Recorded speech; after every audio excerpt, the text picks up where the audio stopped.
बारिशों का मौसम होता है और मम्मा चिड़िया को बुखार होता है। मम्मा चिड़िया अपनी बच्ची गुड़िया से कहती है, बेटा मुझे तो तेज बुखार है और मुझसे रोटी तो बिल्कुल भी नहीं बन पाएगी। तुम जाकर हमारी पड़ोसन गौरी कवि है ना, उसे बुला कर लाओ और कहना कि मेरी मम्मा बुला रही है। मम्मा क्या फिर गौरी आंटी हमें रोटी बनाकर देंगी? और नहीं तो क्या बेटा, मैं भी तो अपनी बारी पर गौरी कवि को घर का सारा काम कर देती हूँ जब गौरी कवि बीमार होती है।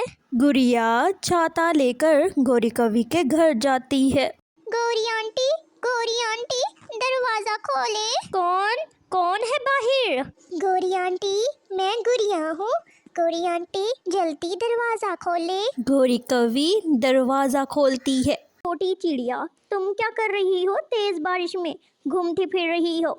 जाओ जाओ घर जाओ। गौरी आंटी मुझे मम्मा ने भेजा है कि गौरी आंटी को बुला कर लाओ। मैं और मम्मा भूखे बैठे हैं और मम्मा को तेज बुखार है। गौरी आंटी चले ना, हमारे घर चले। भूखे बैठे हो तो मैं क्या करूं? मैं क्या तुम लोगों की नौकरानी हूं कि आकर रोटियां बना कर दूं? यहाँ से जाओ, भागो यहाँ से, वरना तुम्हें एक लगाऊंगी। लेकिन गौरी आंटी जब आप भी तो बीमार होती हैं, मेरी मम्मा भी तो आपके घर का सारा काम करती है, खाना भी तो बना देती है ना गौरी आंटी। अच्छा ठीक है छोटी चिड़िया, ज़्यादा मत बोलो। अगर अगली बार मैं बीमार होंगी तो अपनी मम्मा को कह देना मेरे घर काम करने की कोई ज़रूरत नहीं है। गौरी जोर से दरवाजा बंद करके घर के अंदर चली जाती है। बेचारी गुड़िया निराश होकर घर की तरफ वापस चली जाती है। गुड़िया बेटी आने में इतनी देर क्यों कर दी? मम्मा वो बेटा गौरी आंटी कहाँ है? गौरी आंटी आपके साथ नहीं आई? मम्मा गौरी आंटी ने आने से इनकार कर दिया और गौरी आंटी ने कहा है क्या मैं आपकी नौकर हूँ कि आकर आपकी रोटियां बनाऊं? और मुझे मम्मा बहुत गौरी आंटी ने डांटा भी है। ऐसे मतलब भी पंछियों का कोई भरोसा नहीं है, जब अपना काम आए तो निकलवा लेते हैं। अब हमें किसी की ज़रूरत हो तो हमारे साथ कोई भी नहीं होता। मैं जानती हूँ इन पंछियों को। मम्मा क्या मैं बबली आंटी के घर जाऊँ?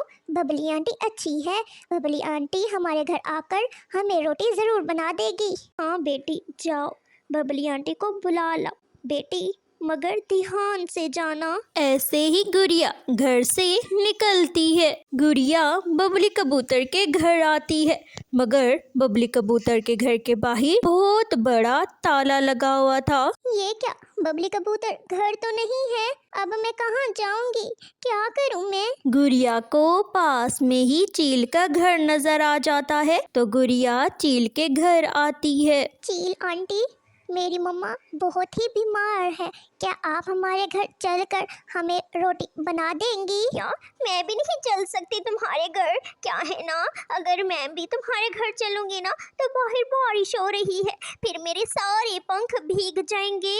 नाना गुड़िया मैं नहीं चल सकती तुम्हारे घर, फिर मुझे बुखार हो गया तो।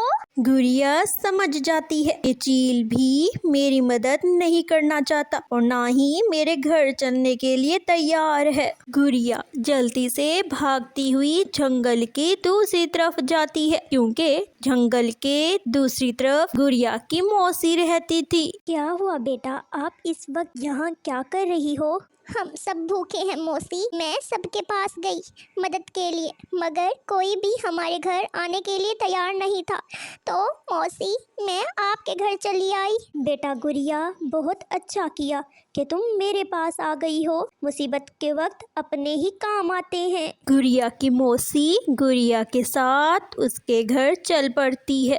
मम्मा मेरे साथ कोई भी आने को तैयार नहीं था, तो मैं मौसी के घर चली गई, मौसी को बुला लाई हूँ। मम्मा मुझे पता चल गया कि इस जंगल में कौन अपना है और कौन बेगाना। क्या बेटी पहली रोटी बन गई है, आओ रोटी ले जाओ और मम्मा को खिलाओ, आपकी मम्मा कब से भूखी होंगी। फिर गुड़िया रोटी उठाकर अपनी माँ को देती है। चिड़िया बहन चिंता ना करना, मैं कल भी आऊँगी और आपको और गुड़िया को खाना बना के खिलाऊँगी। ठीक है, मैं आपके साथ हूँ हर मुसीबत में और हर तकलीफ में। जब दिल करे मुझे बुला लिया करो। बहन, तकलीफ़ करने की कोई ज़रूरत नहीं है। कल मैं ठीक हो जाऊंगी ना, तो कल मैं खुद ही खाना बना लूँगी। ऐसे ही गुड़िया की मौसी घर चली जाती है।